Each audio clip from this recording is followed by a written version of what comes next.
पाटील काय सांगाल तुम्ही? काल राधाकृष्ण विखे पाटील भेटले, मात्र त्यानंतर सुद्धा थोडाफार JRच्या बाबतीमध्ये अजूनही संभ्रम व्यक्त केला जातो आहे, काय भूमिका आहे? दादा संभ्रम फिमरम काय सारखंच यायला लागलं ना, म्हणून काय आता खोडीला कोणी काय करू शकत नसतं कोणाच्या. सगळं व्यवस्थित आहे, JR व्यवस्थित आहे, मराठ्यांच्या नोंदीसुद्धा व्यवस्थित गॅजेटियरच्या जाणार आहेत. मराठवाड्यातला सगळा मराठा समाजसुद्धा व्यवस्थित OBC आरक्षणात कुणबीच्या माध्यमातून जाणार आहे. सातारा संस्थांच्या माध्यमातून पूर्ण पश्चिम महाराष्ट्रसुद्धा त्यातलाही मराठा समाज आरक्षणात जाणार आहे. काही संभ्रम नाही, फेंभ्रम नाही, काही नाही. आणि आम्हाला टाईम नाही तिकडे ध्यान द्यायला. आम्ही आमचं गरीब मराठे, आम्ही आमची गरीब लढाई आम्ही आमचं बघतो, काय करायचं, कसं मिळवायचं आहे. आत्तापर्यंत कसं मिळू दिलं हे माझ्या समाजालाही माहिती आहे. त्यामुळे त्याच्यावर आम्हाला आता बोलायचीही गरज नाही, काही गरज नाही. JR चांगला आहे, सगळं चांगलं आहे. आणि त्याच्या पुढचं सांगतो, आम्ही दुरुस्त करायचं सांगितलं, बस का. JR दुरुस्त सुधारित काढायचा सांगितलं. मुख्यमंत्र्यांनी पण स्पष्ट केलंय की हा JR म्हणजे सरसकट नाही. मग आता कालच प्रश्न झाला ना आपला. परत स्पष्ट केलंय त्यांनी, दोनदा केलं. मुख्यमंत्र्यांनी पण सांगितलंय हां हा मार्ग आहे फक्त तिथे सगळे संभ्रम निर्माण झाले होते. त्यामुळेच काल राधाकृष्ण विखे पाटील यांनी तुमची भेट झाली का? नाही, असं काही असण्याचं कारण नाही. काय आहे त्याच्यात प्रक्रिया कशी, त्रिसदस्यीय समितीचा टाईम बॉन्ड काय आहे, तुम्ही अंमलबजावणी कधी सुरू करायला होता, देण्याची प्रक्रिया हैदराबादच्या गॅजेटियरच्या नोंदीच्यानुसार कशा स्वरूपाचा आता द्यायला सुरुवात करणार, ते कधी करणार आहेत याविषयी आता तुमच्या समक्ष ती चर्चा झालेली. त्याच्यामुळे नसती झाली तर सांगावं लागलं असतं.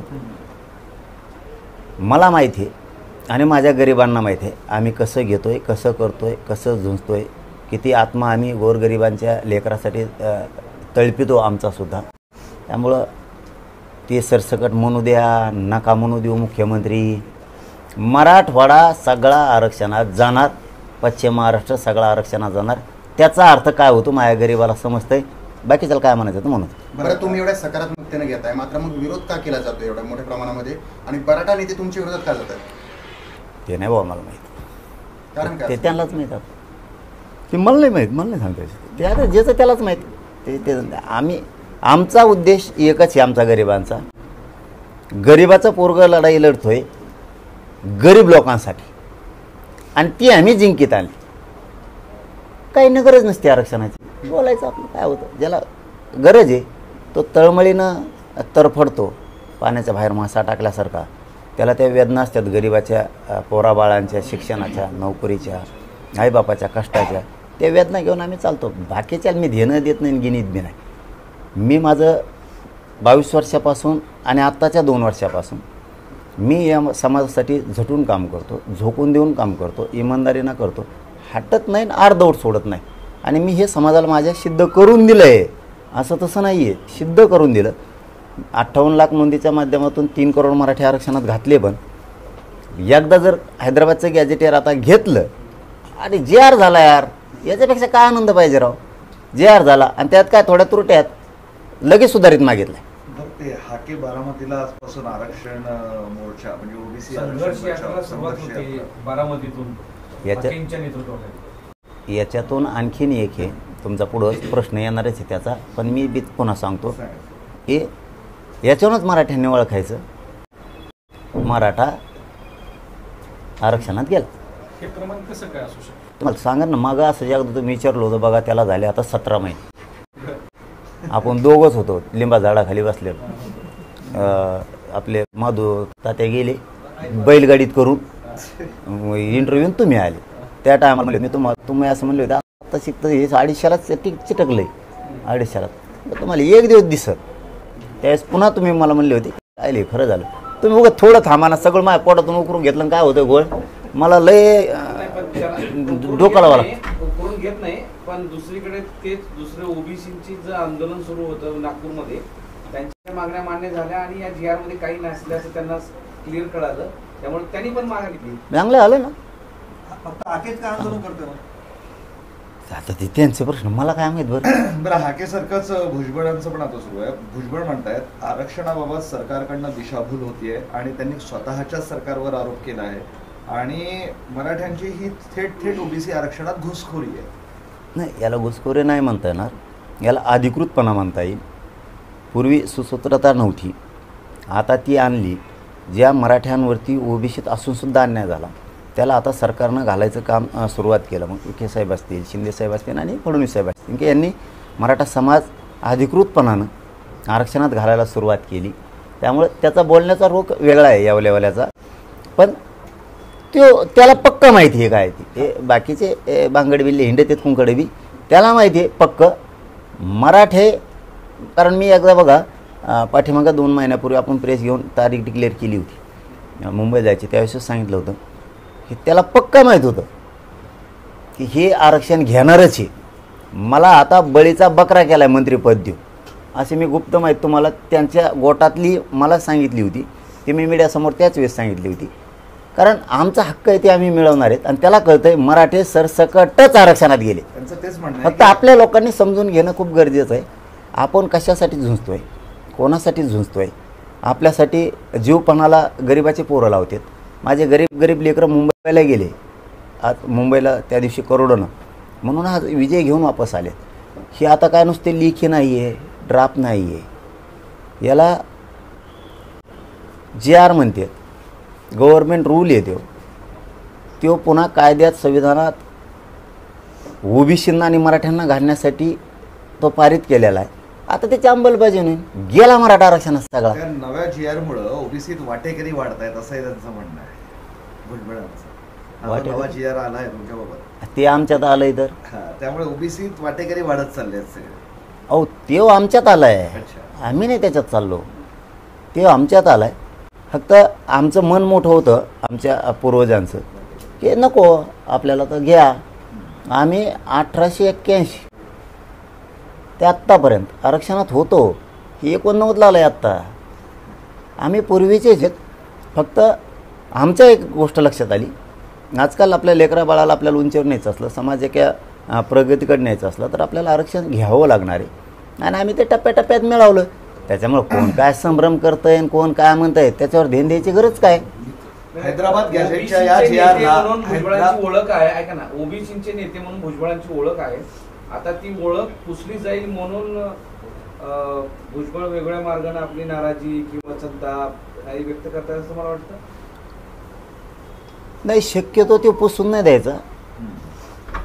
कारण त्याच्यापेक्षाही खूप मातंबर आहेत, त्याच्यापेक्षाही खूप हुशार आहेत. पण काय असतं, आपल्या बुद्धीची जेवढी कुवत आहे त्या कुवतेप्रमाणे तो समोरच्या ओबीसी नेत्याची छेड काढतो आणि ओबीसी नेत्यांचे कसे नख कापता येतील हे काम करून तो बरोबर वेदना देतो आणि बाजूला सरकेतो. शक्यतो तो टेकला बी तरी त्याच्या अंगातली खोड जाणार नाही आहे. तो कधी दुसऱ्याला नेता ओबीसीचा होऊ देणार नाही. त्याच्यापेक्षा हुशार असू नये, त्याच्यापेक्षा फायदा करणारी असू शकतात, परंतु होऊ देणार नाही. कारण ती खोड असती. जसं की मराठ्यांना आरक्षणात गेले तरी पण विरोधच करायचा आणि नव्हते तरी पण विरोधच करत होता.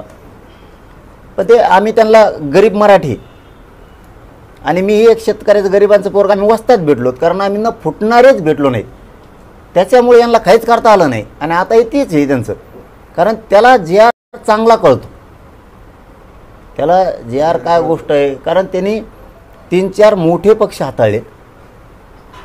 बहुमताच्या 3 ते 5 सत्ता त्यांनी स्वतः हाताळल्या. प्रत्येक वेळेस त्यांनी कॅबिनेटच हाताळली. त्याच्यामुळे त्याला ह्या गोष्टी माहीत आहेत की ह्या कायद्याच्या रूलनं मराठी 100% आता आरक्षणात गेले. त्यामुळं पुन्हा मला तिथंच यायला लागतं आहे. फमरावर मराठ्यांना नाही जगायचं आहे. कोणी गैरसमज पसरेला म्हणून आपण जीवन नाही जगायचं कधी. आपण संघर्षाची वाटचाल आपली कायम सुरू ठेवायची, आपण ती कमी नाही होऊ द्यायची. मी इतका शरीराला त्रास झाला तरी मी या समाजाच्या लेकरासाठी माझा संघर्ष ढिला पडून देत नाही. कारण मी जर ढिला पडलो ना, उद्या लाखो पोरांचं भविष्य धोक्यात येणार आहे. एखादी चूक झाली दुरुस्त करू नका, काही अडचण नाही.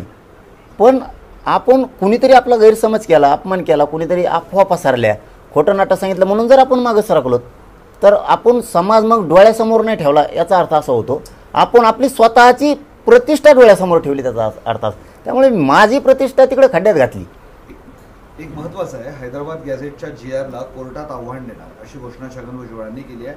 आम्ही कोर्टात जाणार आणि हे सोक्षमोक्ष लावणार. जा मान, त्याला जे जाय ते जाऊ दे, काही होत नाही. कोर्टात काही होणार नाही. कायच होणार, त्याला काय होणार. गॅझेट हे काय GR कशाचं आहे याच्यावर अवलंबून आहे ना. GR कशाचा आहे, सरकारी दस्तऐवज. सातारा संस्थान हैदराबाद गॅझेट हे सरकारी दस्तऐवज त्याचा जे काढलेला आहे, त्याच्या सुलभता आणण्यासाठी, सुसूत्रता आणण्यासाठी, त्याची प्रक्रिया पूर्ण राबवण्यासाठी सरकारी दस्तऐवजाच्या नोंदीनुसार मराठ्यांना कुणबी प्रमाणपत्र द्यायचं. कोर्टात जाऊन काय करी, आणि ते जर कोर्टात काही होतं आहे ना तर मंडल कमिशनसुद्धा चॅलेंज देतो. मग देशात अहवालावर जिवंत असणारं एकच आरक्षण आहे मंडलचं. अहवालावर देशातलं आरक्षण कधीच लागू नसतं. एकनाथ शिंदे यांनी एक दावा केला आहे की सॉरी, अध्यादेशावर, अहवालावर नाही, अध्यादेशावर जिवंत आहे. एकनाथ शिंदे यांनी एक दावा केला आहे की जो शासन निर्णय काढले याची सर्व पूर्व कल्पना भुजबळांना होती. हैदराबाद गॅझेट पासून सगळं. तर मग असं असताना मग विरोध कशाचा? कंट लोकाला शेपटाच्या आळ्या त्याची बिगर शेपटाचीच लाई कंट. बरं पाटील, तुम्ही असं सांगतात की GR मध्ये काही बदल केल्या जाईल किंवा तुम्ही ते सांगतात, असं वाटतंय का GR मध्ये खरंच त्रुटी राहिल्या? कारण बरेच अभ्यासक असे प्रश्न उपस्थित करतात. GR मध्ये काही त्रुटी आहे असं तुम्हाला मान्य आहे? अरे GR निघाल्यावर अभ्यासक झाले बाबा, मरणाचे अभ्यासक सापडायला लागले. ते कुठं महाराष्ट्रात भले अभ्यासकच झाले. GRच्या आधी काही सापडत नव्हता, अभ्यासक नाही, काही नाही.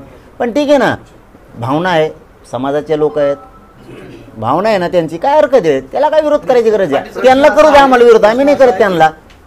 त्याच्यात काय सुधारणा करायची सांगितली. हां, त्रुटी आहे मान्य आहे का असं तुम्हाला? मला त्याच्यातला जो प्रश्न वाटला होता तो मी बाजूला काढले, त्यातले 2 शब्द आणि खालचे 4. हा, मी जागेवर तिथं सांगितलं हे योग्य आहे. आता त्रुटी नाही असं वाटतं तुम्हाला? अरे बाबा रे, मला जे वाटलं ना समाजाच्या हिताचं त्याच्याशिवाय मी GR हात लावणार. तर मग त्यांनी सांगितलं आता पुन्हा वेळ द्यावा लागेल. म्हणलं वेळ घ्या, नाही तर काही करा, मी तोपर्यंत लोकात म्हणणार नाही आहे. आणि मी लोकांना सांगितलं GR हातात पडल्याशिवाय अधिकृत उपोषण सोडायचं नाही आहे. त्याच्यावर 1.5 घंटा गेला. पुन्हा ते 2 शब्द काढले, पुन्हा 4 आले. 4चे थोडे त्यांनी तिथं बसलेल्या अभ्यासकांचं म्हणणं होतं की हे खालचे 4 काय आहे म्हणे, कॉलममधला नंबर 2चा मुद्दा हे काय आहे. मग ते त्यांनी आणि आम्ही समजून सांगितलं. ते म्हणले हा, मग हे असं म्हणलं ओके, असंच काय तर दुरुस्त करायला सांगितलं म्हणलं नवराव. त्यांचं असं वाटतं का तुम्हाला? असतील असं अभ्यास आहे ना, कर. आम्हाला तर माहिती याच्यावर पुरा मराठवाडा बसतो ह्या GRवरच. छगन भुजबळ असं म्हणाले की OBC भाजपचा DNA आहे आणि या DNA ला धक्का लागायला नको याची काळजी भाजपने घ्यायला पाहिजे. कोण म्हणलं? छगन भुजबळ. कोणाचा DNA? भाजपचा DNA हा OBC आहे आणि या DNA ला धक्का लागला नाही पाहिजे. कुठं लागलाय मग? आम्ही OBCचे ना, मग आम्ही कोण आहे मग? अरे DNA OBCच्या DNA ला धक्का नाही लागला पाहिजे ना. मग आता आम्ही OBCचे ना, आम्हाला काय धक्का येतो का? तू खातो सगळं रेटून. पाटील, प्राध्यापक हाके सरांच्या मोर्चाला बारामती पोलिसांनी परवानगी दिली नाही आणि जो संघर्ष यात्रा काढते त्यालाही परवानगी नाही. मग मी काय करू आता? मी काय कमिशनर आहे काय? एकीकडे आपले जे आंदोलकांवर गुन्हे वापस घ्यायचे ठरले होते आणि आंदोलकांवर आतापर्यंत 9 गुन्हे दाखल केले मुंबईमध्ये. हा, मलाही काल बातमी कळाली ती. याचं काय? नाही, कळलं मला सुद्धा काल ते कळालं. आम्ही सांगितलं त्यांना. तर ते आपले आपले पालकमंत्री धाराशिवचे प्रताप सरनाईक साहेबांनी सांगितलं की आम्ही ते घेतो मागं. ते दोघं काम करायले त्याच्यावरती, सामंत साहेबांनी. ते दोघं मुख्यमंत्र्यांचं एक वाक्य होतं, त्याच्यामध्ये ते म्हणाले की जे खरे कुणबी आहेत त्यांनाच प्रमाणपत्र मिळणार. काय काय काय जे खरे कुणबी आहेत त्यांनाच प्रमाणपत्र मिळणार. कोण म्हणलं? फडणवीस. हा, मग खरं आहे ना त्यांचं. आम्ही खरेच आहेत ना. मग त्याच्या नोंदी आहेत तेच खरे आहेत ना. आणि मग आमच्या नोंदीच आहेत ना. पण आता काही जणांच्या नोंदी नाहीत ना. आणि गॅजेट कशाला आहे? गॅजेटमध्ये नोंदी काय बघा, गॅजेटेरच्या नोंदी एखाद्या गावात समजा 1881ला किंवा 1901ला मराठ्यांचे लोक आहेत कुणबी, त्याचे आत्तापर्यंत 500 झाले ना. वंशज आम्ही त्यांचेच वंशज आहेत ना. आता दुसरा प्रश्न, प्रकाश आंबेडकरांनी याच्या संदर्भात एक स्पष्ट मत दिलंय. ते म्हणतात की मराठा आरक्षणाचा जी आर फसवणारा आहे आणि मराठा हे कुणबी नाहीत, यावर सुप्रीम कोर्टाने शिक्कामोर्तब केलं असं प्रकाश आंबेडकरांचं म्हणणं आहे. नाही त्यांचं जाऊ दे, त्यांना मानतो मी, चालून द्या त्यांचं चांगलं आहे. हा पण ते त्यांचं वक्तव्य चांगलं असतं का वादे, पण ते अभ्यास होतं पहिल्यापासून मी मानतो ते वंशज असल्यामुळं मी दोन वंशजाच्या विरोधात बोलत नाही आहे. सगळ्याला सगळ्या गोष्टी कळतात.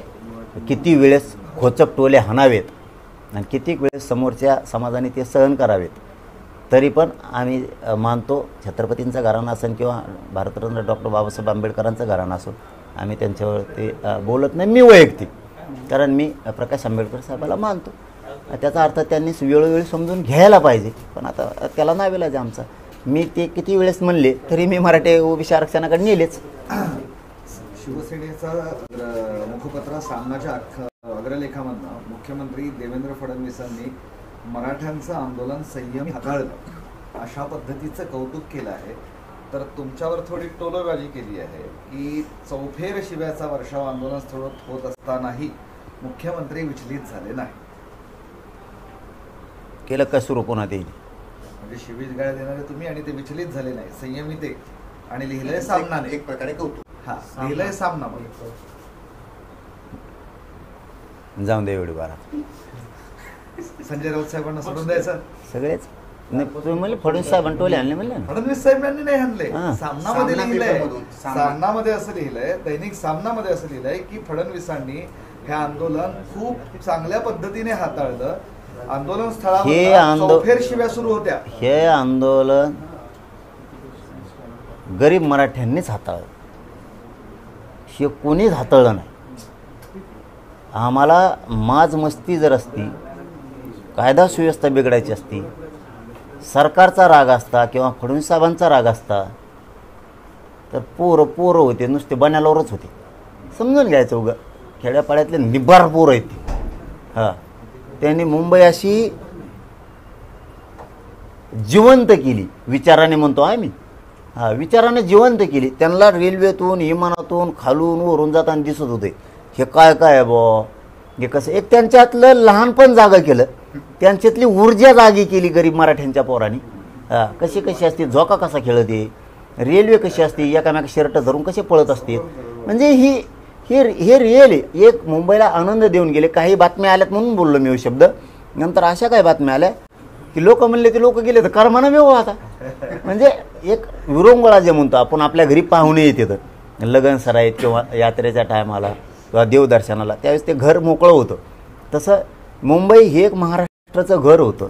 तिथं गरिबाचे लेकरं गेले, मस्तपैकी सगळीकडं हिले फिरले, परंतु कोणालाही त्रास दिला नाही. हे लोक त्रास देणार नाही. यांनी आंदोलन हाताळलं, उलट कोणी नाही हाताळलं दुसऱ्यानी, हे मराठ्यांनीच हाताळलं. आणि मराठ्यांनी पुन्हा एकदा सिद्ध केलं की शांतता राज्यात फक्त आम्हालाच पाहिजे, सरकारला नाही पाहिजे. त्याच सामनात असंही लिहिलंय की तुम्ही चौफेर शिव्यांचा वर्षाव होत होता तरी मुख्यमंत्री संयमित राहिले. सध्या रावसाहेब लयच बोलायले हो तिकडून. बरं, त्यात असंही लिहिलंय, ह्या लढ्याचं जितकं श्रेय जरांगेंचं आहे तितकंच श्रेय राज्याच्या मुख्यमंत्र्यांचंही आहे. फक्त मराठा, शिल्पकार आहात. फक्त मराठा. मी पण नाही, मी नाही, कोणीच नाही. म्हणजे उपोषण करायचं आम्ही, भाकरी न्यायचं आम्ही. मराठा श्रेय देश सोडून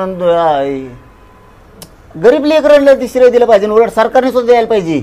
आम्हाला तुम्ही सत्तेवर बसवलं गरीब जनतेनं, आणि गरीब लेकरं तुम्ही संयमान आला, संयमान मुंबईतून माघारी गेला. नाही तर येता येता तुम्हाला माहिती आहे का, माणसं येता येता एखादं टप्पर का होणार आणते ते गाडीत टाकून.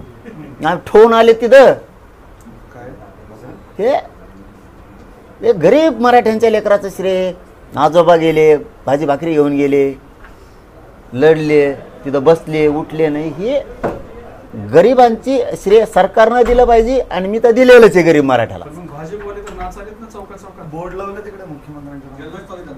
चालूच असतं. आता काय असतं शेवटी काय भाजपची, कारण त्यांचं सरकार मुख्यमंत्री ते आहे ना, त्या जे त्यांनीच सरकारने काढलं. जर दिलं असेल तर त्यांनी पण त्याचं श्रेय का घेऊ नये, असं साहजिक समाजाला पडलेला प्रश्न असतो. दोन्ही गॅजेटची अंमलबजावणी झाल्यावर मग घ्या ना. भाजपचं जो जल्लोष आहे किंवा भाजपवाले जे डान्स करतायत आरक्षण दिल्यावर, मग त्याचं काय घ्यायचं वाटतं? आणखीन आम्ही सुद्धा सोबत येऊ नाचू लागायला, काही अडचण नाही, गुलाल टाकू लागायला. पण हैदराबाद आणि सातारचं पूर्ण गॅजेट लागू मराठी दोन्ही बी 100% आरक्षणात गेल्यावर. हैदराबाद गॅजेटमध्ये बंजारा समाज एसटी असल्याचं निदर्शनास आलंय. त्यांचं असं मत आहे की आम्हाला सुद्धा आता एसटी आरक्षण मिळावं. बंजारा समाजासाठी सुद्धा हैदराबाद गॅजेट लागू करा. हा, त्यांच्यासाठी हैदराबाद गॅजेट लागू करावं. हैदराबाद गॅजेट लागू करा. आणि बंजारा समाज असलं तर द्या ना म्हणा, काय त्याला गरीबाला विटी धरायचं हमेशा. आणि तेवढे ते हे बी करा म्हणा लगेच. ती प्रश्न ठुला काय मागं व्हायचा. आता ते महामंडळ हे केले उपसमिती, तेवढी ते दलित मुस्लिमाला एक उपसमिती करा म्हणा. हो मुख्यमंत्री साहेब. परत शेतकऱ्यांना एक उपसमिती पाहिजे, त्यांचे शेतकऱ्यांचे प्रश्न सुटले पाहिजे ना. आदिवासी समाजाला सुद्धा एक मंत्रिमंडळाची उपसमिती असायला पाहिजे. का नसायला पाहिजे, का नसायला पाहिजे. मायक्रो ओबीसी सुद्धा एक उपसमिती असायला पाहिजे, त्यांच्या गरिबाचे प्रश्न सुटतील ना. तुमच्या म्हणण्याप्रमाणेच राज्य कायदा चालवायला काय तुम्ही, सरकार पण चालवायला, त्यांनाही असणं गरजेचं आहे. चलो धन्यवाद. बंजारा समाज आहे तो म्हणतो की जरांगे पाटलांच्या मागण्या पूर्ण होतात, मग आम्हाला सुद्धा एसटीतून आरक्षण मिळावं, तो लाभ मिळावा. आमचे जुने पुरावे देखील आहेत. अरे घ्या म्हणा, घ्या म्हणा. त्याला असल्यावर घ्यायला काय हरकत आहे. आणि यांना असल्याला देत नसते, ते नसणारा देत असते.